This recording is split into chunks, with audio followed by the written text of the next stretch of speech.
Back to news. AP పెన్షన్ల పంపిణీ కార్యక్రమం రెండో రోజుకు చేరుకుంది. సచివాలయాలలో ఉదయం నుంచి అవ్వాతాతలకు సచివాలయ సిబ్బంది పెన్షన్ పంపిణీ చేస్తున్నారు. నిన్న కొన్ని ప్రాంతాల్లో అవాంఛనీయ సంఘటనలు మినహా ఈ రోజు సజావుగా కొనసాగుతోంది. ఎక్కువగా అనారోగ్య సమస్యలు ఉన్న వృద్ధులు, దివ్యాంగులు వంటి వారికి ఇంటి వద్ద పెన్షన్ అందించాలని అధికారులు వెల్లడించారు. ఈ విభాగాల పింఛన్దారులు సచివాలయాలకు రానవసరం లేదని, వారికి ఇంటి వద్దే పింఛన్ ఇస్తారని అధికారులు స్పష్టం చేసిన అంశంపై మా ప్రతినిధి కోటేశ్వరరావు అందిస్తారు.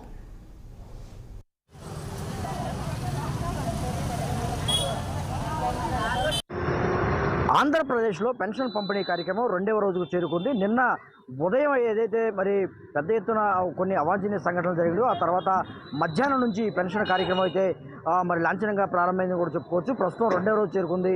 ప్రస్తుతం మనం విజయవాడలోని 44వ డివిజన్కి సంబంధించినటువంటి వార్డులో ఉన్నాము, సచివాలయంలో ఉన్నాము.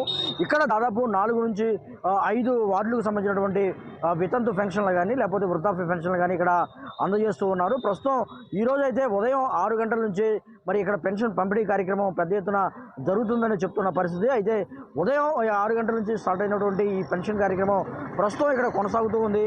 దాదాపు రాష్ట్రంలో ఉన్నటువంటి 66 లక్షల మంది వృద్ధాప్య పెన్షన్దారుల లబ్ధిదారులకు ఈ కార్యక్రమం అయితే లాంఛనంగా నిన్న ప్రారంభమైనటువంటి ఇది రెండవ రోజుకు కొనసాగుతున్న పరిస్థితి కూడా చూస్తున్నాము. నిన్న దాదాపుగా 7 లక్షల మందికి లబ్ధిదారులకు అయితే రాష్ట్ర వ్యాప్తంగా అందించిన పరిస్థితి కూడా మనం చూస్తున్నాము.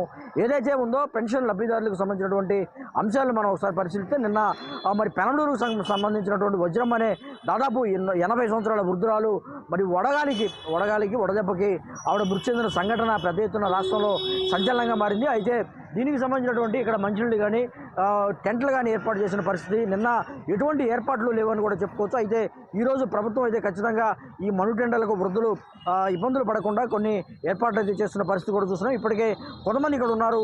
అమ్మ చెప్పండి, మీరు తీసుకున్నారా? తీసుకున్నాను. పెన్షన్ ఎన్నింటికి వచ్చారు?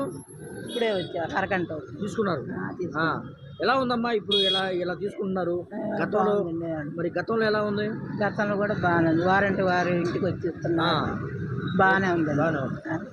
అమ్మ మీరు తీసుకున్నారా? తీసుకున్నాను.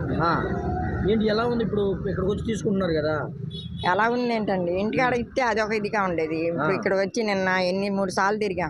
నిన్న అవ్వలేదు పని, ఇవాళ వచ్చాను ఆయన తీసుకున్నా. ఓకే, బాగా మరి కదా చాలా అంటే పెందలాడు వచ్చేసి ఇక్కడ ఏర్పాట్లు ఎలా ఉన్నాయి?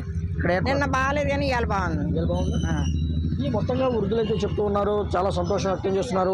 నిన్న ఏర్పాట్లు అయితే పెద్దగా చేయలేదు కానీ ఈరోజు మాత్రం ఖచ్చితంగా కొన్ని ఏర్పాట్లు అయితే చేసిన పరిస్థితి కూడా చూస్తున్నాము. ఎందుకంటే వృద్ధులు చాలా దూరం నుంచి వస్తున్నారు. అంతేకాకుండా విజయవాడ పరిసర ప్రాంతాల లాంటి ప్రాంతాల్లో దాదాపు 40 డిగ్రీలకు పైగా ఉష్ణోగ్రతలు చేరుకుంటున్న తరుణంలో వృద్ధుల కోసం ప్రత్యేకమైన మంచినీటి కానీ ఇతర టెంట్లు కానీ కూడా వేసిన పరిస్థితి కూడా చూస్తున్నాం. ఈ పెన్షన్ కార్యక్రమం సచివాలయాలకు సంబంధించినటువంటి మరి సెక్రటరీ ద్వారా ఇప్పుడు ప్రస్తుతం అయితే పంపిణీ చేస్తున్న పరిస్థితి కూడా మనం చూస్తూ ఉన్నాము. ఇది మొత్తంగా చూసుకుంటే ఇప్పుడు ప్రస్తుతం అయితే అదిగో తంబు వేస్తున్న పరిస్థితి కూడా చూస్తున్నాము.